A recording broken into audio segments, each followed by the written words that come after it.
In the early... The Volus are a member species of the Citadel with their own embassy, but they are also a client race of the Turians. Centuries ago, they were voluntarily absorbed into the hierarchy, effectively trading their mercantile prowess for Turian military protection. Erun, their homeworld, lies far beyond the normal life zone of its star. However, the world has a high-pressure greenhouse atmosphere that traps enough heat to support an ammonia-based biochemistry. As a result, the Volus must wear pressure suits and breathers when dealing with other species, as conventional nitrogen-oxygen air mixtures are poisonous to them, and in the low-pressure atmospheres tolerable to most species, their flesh will actually split open. Volus culture is tribal, bartering lands and even people to gain status. This culture of exchange inclines them to economic pursuits. It was the Volus who authored the Unified Banking Act, and they continue to monitor and balance the Citadel economy. The home world and capital of humanity is entering a new golden age. The resource wealth of a dozen settled colonies and 100 industrial outposts flows back to Earth, fueling great works of industry, commerce, and art. The great cities are greening as arcology skyscrapers and telecommuting allow more efficient use of land. Earth is still divided among nation-states, though all are affiliated beneath the overarching banner of the Systems Alliance. While every human enjoys a longer and better life than ever, the gap between rich and poor widens daily. Advanced nations have eliminated most genetic disease and pollution. Less fortunate regions have not progressed beyond 20th century technology and are often smog-choked, overpopulated slums. Sea levels have risen 2 meters in the last 200 years, and violent weather is common due to environmental damage inflicted during the late 21st century. The past few decades, however, have seen significant improvement due to recent technological advances. Faster-than-light drives use element zero cores to reduce the mass of the ship, allowing higher rates of acceleration. This effectively raises the speed of light within the mass effect field, allowing high-speed travel with negligible relativistic time dilation effects. Starships still require conventional thrusters, chemical rockets, commercial fusion torch, economy ion engine, or military anti-proton drive, in addition to the FTL drive core. With only a core, a ship has no motive power. The amount of ESO and power required for a drive increases exponentially to the mass being moved and the degree it is being lightened. Very massive ships, or very high speeds, are prohibitively expensive. If the field collapses while the ship is moving at faster than light speed, the effects are catastrophic. The ship is snapped back to sublight velocity, the enormous excess energy shed in the form of lethal Cherenkov radiation. Larger warships are generally classified in one of 4 weights. Frigates are small, fast ships used for scouting and screening of larger vessels. Frigates often operate in wolf pack flotillas. Cruisers are middleweight combatants, faster than dreadnoughts and more heavily armed than frigates. Cruisers are the standard patrol unit and often lead frigate flotillas. Dreadnoughts are kilometer-long capital ships mounting heavy, long-range firepower.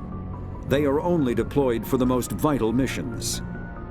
Carriers are dreadnought-sized vessels that also carry large numbers of fighters. Smaller vessels are almost exclusively used in a support role to the warships during combat. Fighters are one-man craft used to perform close-range attacks on enemy ships. Interceptors are one-man craft optimized for destroying opposing fighters. The Normandy is a prototype starship developed by the Human Systems Alliance with the assistance of the Citadel Council. It is optimized for scouting and reconnaissance missions in unstable regions using state-of-the-art stealth technology. For most ships, the heat generated through standard operations is easily detectable against the absolute zero background of space. The Normandy, however, is able to temporarily sink this heat within the hull, Combined with refrigeration of the exterior hull, the ship can travel undetected for hours or drift passively for days of covert observation. This is not without risk. The stored heat must eventually be radiated, or it will build to levels capable of cooking the crew alive. Another component of the stealth system is the Normandy's revolutionary Tantalus drive, a Mass Effect core twice the standard size. The Tantalus drive generates mass concentrations that the Normandy falls into, allowing it to move without the use of heat-emitting thrusters. Ship mobility dominates space combat. The primary objective is to align the mass accelerator along the bow with the opposing vessel's broadside. Battles typically play out as artillery duels, fought at ranges measured in thousands of kilometers, though assaults through defended mass relays often occur at knife fight ranges, as close as a few dozen kilometers. Most ship-to-ship engagements are skirmishes between patrol vessels of cruiser weight and below, with dreadnoughts and carriers only deployed in full-scale fleet actions. Battles in open space are short and often inconclusive, as the weaker opponent typically disengages. Once a ship enters FTL flight, the combat is effectively over. There are no sensors capable of tracking them or weapons capable of damaging them. The only way to guarantee an enemy will stand and fight is to attack a location they have a vested interest in, such as a settled world or a strategically important mass relay. The Mako infantry fighting vehicle was designed for the System Alliance's frigates. Though the interior is cramped, an M35 is small enough to be carried in the cargo bay and easily deployed on virtually any world. With its turreted 155mm mass accelerator and coaxially mounted machine gun, the Mako can provide a fire team with weapon support as well as mobility. Since Alliance Marines may be required to fight on any world, the Mako is environmentally sealed and equipped with microthrusters for use on low-gravity planetoids. The Mako is powered by a sealed hydrogen-oxygen fuel cell and includes a small Element Zero core. While not large enough to nullify the vehicle's mass, the core can reduce it enough to be safely airdropped.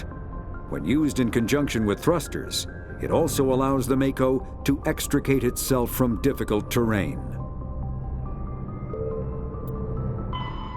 Biotics is the ability of rare individuals to manipulate dark energy and create mass effect fields through the use of electrical impulses from the brain.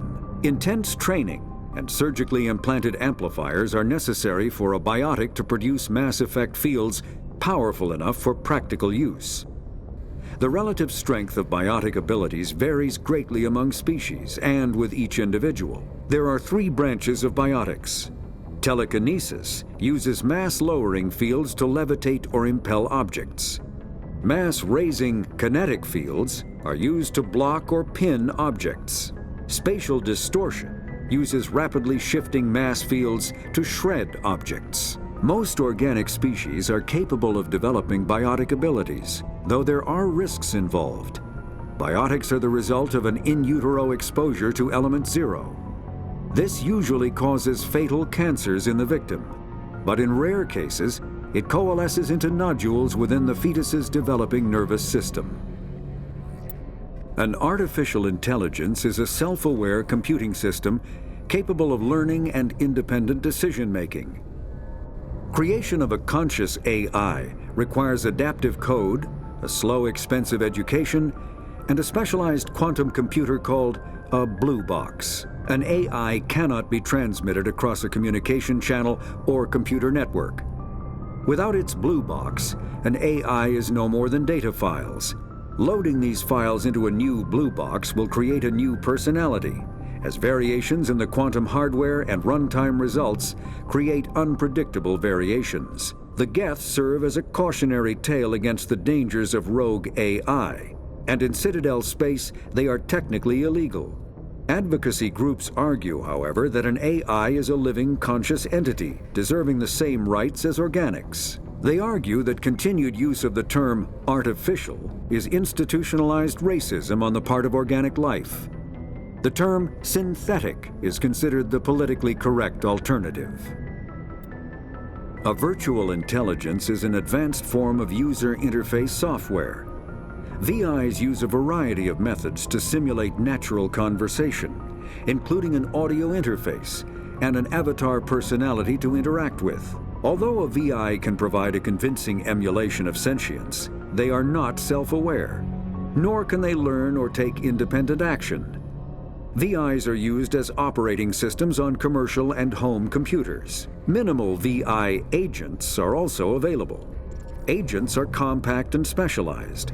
Some serve as personal secretaries, filtering calls and scheduling meetings based on user-defined priorities. Others are advanced search engines, propagating themselves across the extranet to collate user-requested data. Commercial VIs in a variety of stock personalities are available at any software retailer. Boutique firms and hobbyists also build unique VIs to personal specification. Although software emulation of living personalities is illegal, reconstructions of famous historical figures are common. When subjected to an electrical current, the rare material dubbed Element Zero, or EZO, emits a dark energy field that raises or lowers the mass of all objects within it. This mass effect is used in countless ways, from generating artificial gravity to manufacturing high-strength construction materials. It is most prominently used to enable faster-than-light space travel. EZO is generated when solid matter, such as a planet, is affected by the energy of a star going supernova. The material is common in the asteroid debris that orbits neutron stars and pulsars. These are dangerous places to mine, requiring extensive use of robotics, telepresence, and shielding to survive the incredible radiation from the dead star. Only a few major corporations can afford the setup costs required to work these primary sources. Humanity discovered refined Element Zero at the Prothean Research Station on Mars, allowing them to create mass effect fields and develop FTL travel. Element Zero can increase or decrease the mass of a volume of space-time when subjected to an electrical current. With a positive current, mass is increased. With a negative current, mass is decreased. The stronger the current, the greater the magnitude of the dark energy mass effect. In space, low-mass fields allow FTL travel and inexpensive surface-to-orbit transit. High-mass fields create artificial gravity and push space debris away from vessels. In manufacturing, low-mass fields permit the creation of evenly blended alloys, while high-mass compaction creates dense, sturdy construction materials. The military makes extensive use of mobility-enhancing technologies, with mass effect utilizing fighting vehicles standard frontline issue in most military forces. Mass effect fields are also essential in the creation of kinetic barriers or shields to protect against enemy fire. Mass relays are feats of Prothean engineering advanced far beyond the technology of any living species. They are enormous structures scattered throughout the stars and can create corridors of virtually mass-free space, allowing instantaneous transit between locations separated by years or even centuries of travel using conventional FTL drives. Primary mass relays can propel ships thousands of light years, often from one spiral arm of the galaxy to another. However, they have fixed one-to-one connections. A primary relay connects to one other primary relay and nowhere else. Secondary relays can only propel ships across a few hundred light years. However, they are omnidirectional. A secondary relay can send a ship to any other relay within its limited range. There are many dormant primary relays whose corresponding twins have not yet been located. These are left inactive until their partner is charted, as established civilizations are unwilling to blindly open a passage that might connect them to a hostile species. Omni-tools are handheld devices that combine a computer microframe, sensor analysis pack, and manufacturing fabricator. Versatile and reliable, an Omni-tool can be used to analyze and adjust the functionality of most standard equipment, including weapons and armor, from a distance. The fabrication module can rapidly assemble small three-dimensional objects from common reusable industrial plastics, ceramics, and light alloys. This allows for field repairs and modifications to most standard items, as well as the reuse of salvaged equipment. Omni-tools are standard issue for soldiers and first-in colonists. Combat hard suit, Medigel is a common medicinal salve used by paramedics, EMTs, and military personnel. It combines several useful applications: a local anesthetic, disinfectant, and clotting agent all in one. Once applied, the gel is designed to grip tight to flesh until subjected to a frequency of ultrasound. It is sealable against liquids, most notably blood, as well as contaminants and gases. The gel is a genetically engineered bioplasm created by the CERTA Foundation, a medical technology megacorp based on Earth. Technically, Medigel violates Council laws against genetic engineering, but to date, it has proved far too useful to ban. All modern infantry weapons, from pistols to assault rifles, use micro-scaled mass accelerator technology. Projectiles consist of tiny metal slugs suspended within a mass-reducing field, accelerated by magnetic force to speeds that inflict kinetic damage. The ammo magazine is a simple block of metal. The gun's internal computer calculates the mass needed to reach the target based on distance, gravity, and atmospheric pressure, then shears off an appropriate-sized slug from the block. A single block can supply thousands of rounds, making ammo a non-issue during any engagement. Top-line weapons also feature smart targeting that allows them to correct for weather and environment. Firing on a target in a howling gale feels the same as it does on a calm day at the practice range. Smart targeting does not mean a bullet will automatically find the mark every time the trigger is pulled. It only makes it easier for the marksman to aim.